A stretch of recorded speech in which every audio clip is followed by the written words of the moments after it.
Le Paris Saint-Germain dit adieu à la Ligue 1 après avoir dit adieu à la Ligue des Champions mardi dernier. Paris dit au revoir à la Ligue 1 avec ce match nul contre le Stade Rennais. Honnêtement, rien à dire. Rennes a dominé tout le match. On a eu très peu d'occasions. On a très bien fait de prolonger Neymar. On voit qu'il est impliqué, qu'il a fait un très très grand match. Même il a osé, après son penalty marqué, faire une petite danse avec le caleçon relevé. Voilà, le mec se prend pour une star. Vraiment bravo pour le Paris Saint-Germain d'avoir vraiment prolongé ce joueur-là, qui se dit lui-même qu'il a changé, qu'il est beaucoup plus fort qu'en 2017. Il n'a encore rien montré ce soir. À part Marquinhos et Keylor Navas, heureusement que tu as Navas ce soir, parce que je pense que il n'y aurait même pas eu de Ligue des Champions cette saison. Je pense que tu aurais fini 4ème. Kipembe à la fin, Kipembe qui pète les plombs, et que je ne reconnais plus depuis quelques semaines. Et vraiment, les deux joueurs qui sont respectables dans cette équipe sont Marquinhos, capitaine courage, et Keylor Navas, qu'on va appeler Sainte Navas. Voilà, encore quelques arrêts de grande classe ce soir. Et ces mecs-là ont osé le critiquer après le match aller-retour de Manchester City. Mais si Navas n'est pas là cette saison, il n'y a pas de demi-finale de Ligue des Champions, il n'y a pas de podium en Ligue 1. Monaco a gagné, Lyon a gagné, on va se retrouver 4ème. Vu comment les choses sont en train de tourner, on va finir 4ème.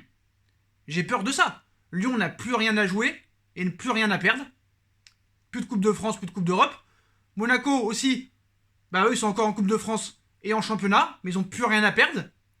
On va se retrouver 4ème. Avec l'effectif qu'on a, c'est quand même incroyable. Et le pire dans tout ça, au coup de sifflet final, j'ai l'impression qu'il n'y a que Marquinhos et Navas qui sont énervés. Les autres, on dirait qu'ils en ont rien à foutre. Rien à foutre. Ça me dégoûte. Honnêtement, ça me dégoûte. On devrait prendre du plaisir, voir du beau jeu, kiffer. Et on kiffe plus rien. C'est Rennes qui nous a fait kiffer ce soir. Est-ce normal? Rennes a fait un très gros match ce soir. Layvin Kurzawa. On va vraiment s'appuyer là-dessus. Quand tu vois que Pochettino a préféré mettre Bakker au match aller contre City que Kurzawa, ça prouve quand même certaines choses. Kurzawa s'est blessé. Quel malheur, frère. Qu'est-ce que ce gars-là fout au Paris Saint-Germain? Moïse Kean, le pauvre, il était titulaire ce soir, mais il avait pu jouer depuis je ne sais pas combien de temps. Comment va se passer cette fin de saison? Comment expliquer si tu gagnes pas la Ligue 1? Comment expliquer si tu gagnes pas la Coupe de France? Comment ça va se terminer? Pourquoi Paredes ce soir n'a pas joué? Cette équipe est dépendante de Mbappé. Je vous le dis la vérité. Sans Mbappé, cette équipe n'a aucune vitesse, aucune, on va dire, attractivité offensivement. As-tu vu Neymar ce soir? Honnêtement, si tu me dis que ce soir Neymar a fait un bon match, c'est qu'à un moment donné, il va falloir se poser des questions. Et en commentaire, il y en a qui vont oser te dire Neymar a fait un très grand match. Ah bon, Neymar a fait un très grand match. Il a été transparent. À part son penalty, il a été nullissime. Il ne sert strictement à rien. J'ai même préféré Julian Draxler ce soir que Neymar. Et celui qui a regardé le match les yeux ouverts ne dira pas le contraire. Draxler a été beaucoup plus utile que Neymar ce soir. Il y a seulement 180 millions d'écart. Alors Draxler, je ne suis pas un grand fan, surtout avec ses passes en arrière. D'ailleurs, apparemment, on parle d'un contrat qui va s'allonger de 3 ans. Dagba à droite, c'est un petit peu mieux que Florenzi, mais voilà, je pense qu'il y a tout à refaire. Il y a vraiment tout à refaire. Je pense que Kipembe, là, j'ai un peu peur, là. La fin de saison me semble assez compliquée de Presnel Kipembe. Est-ce que c'est vraiment un grand défenseur central sur la régularité? Ça veut dire qu'il est capable de te faire une ou deux masterclass de temps en temps, mais en ce moment, c'est très compliqué. Et à part Marquinhos et Navas, je ne vois pas de top joueurs dans cette équipe ce soir. Herrera, c'est très limité. Danilo fait ce qu'il peut au milieu de terrain, mais au moins il se bat. Kean aussi, ce soir, n'a pas réussi grand-chose, mais au moins il se bat aussi. Mais le comportement de Neymar ce soir, c'est inadmissible. Je suis désolé, il n'apporte rien. Et en plus, Paris a de la chance, parce que pour moi, il n'y a pas pénalty sur Layvin Kurzawa. Je m'explique pourquoi. Kurzawa, une fois qu'il y a faute sur lui, la balle était déjà derrière le stade. Donc en aucun cas, la faute commise sur Kurzawa remet en cause l'action, vu qu'il avait déjà frappé. Voilà. Donc pour moi, il n'y avait pas pénalty. Et Rennes, ça va 10 fois plus vite. Ça récupère 10 fois plus de ballons. Ça gagne 10 fois plus de duels. On a vu un petit peu le pourcentage de duels gagnés entre le Paris Saint-Germain et Rennes. Il y a quand même 60,3% de duels gagnés du côté du Stade Rennais, 40,7 du côté du Paris Saint-Germain. On parle de qui? On parle du Paris Saint-Germain, avec un budget illimité. Et Kimpembe qui pète les plombs à la fin, je ne comprends pas. Dans le vestiaire, ça vient pleurer après le match. Ce n'est pas... voilà, je pense qu'il y a beaucoup de choses qui ne vont pas dans ce club. Et je vois pas en fait les choses s'améliorer. Je ne vois rien venir. Je n'ai pas d'issue vraiment à cette situation. Pour moi, c'est réellement la crise. Comment va-t-on s'en sortir? Qui sont les fautifs? Les joueurs? L'entraîneur? Le directeur sportif? Le président? Doha? Tout le monde? Je ne sais pas. Mais réellement, moi, vous savez très bien, je peux clasher un coach sans aucun problème. Moi, je veux bien qu'on critique Pochettino ce soir. Oui, il a mis les mauvais joueurs, il n'a pas fait rentrer Sarabia. Mais Sarabia, qu'est-ce qu'il a prouvé depuis quelques matchs? Pas grand-chose.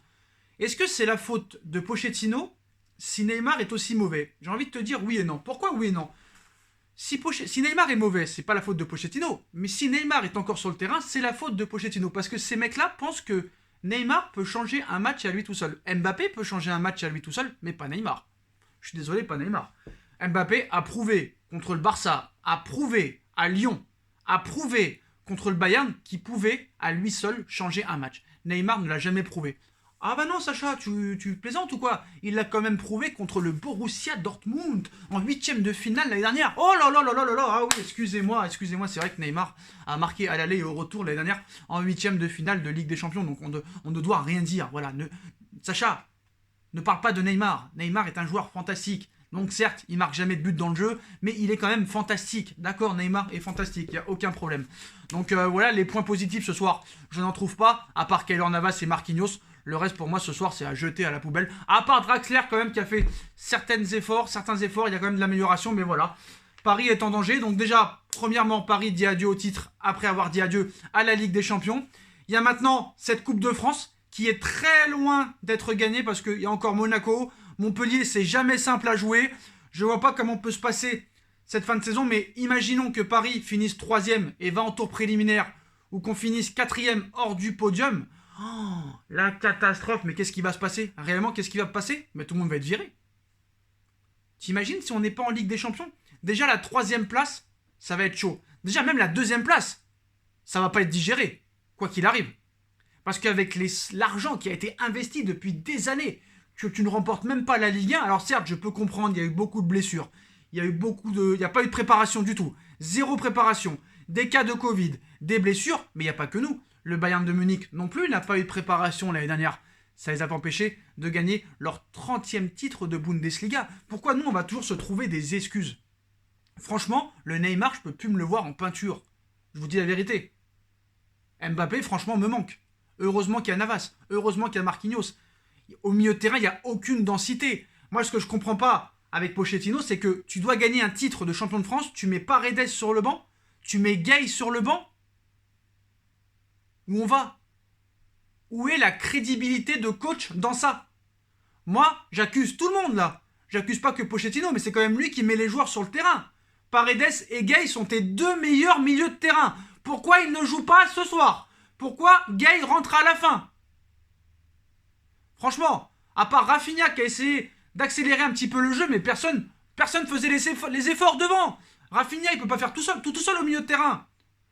Je comprends pas en fait. Je comprends pas c'est quoi. On leur a dit quoi? Fais exprès de ne pas être champion?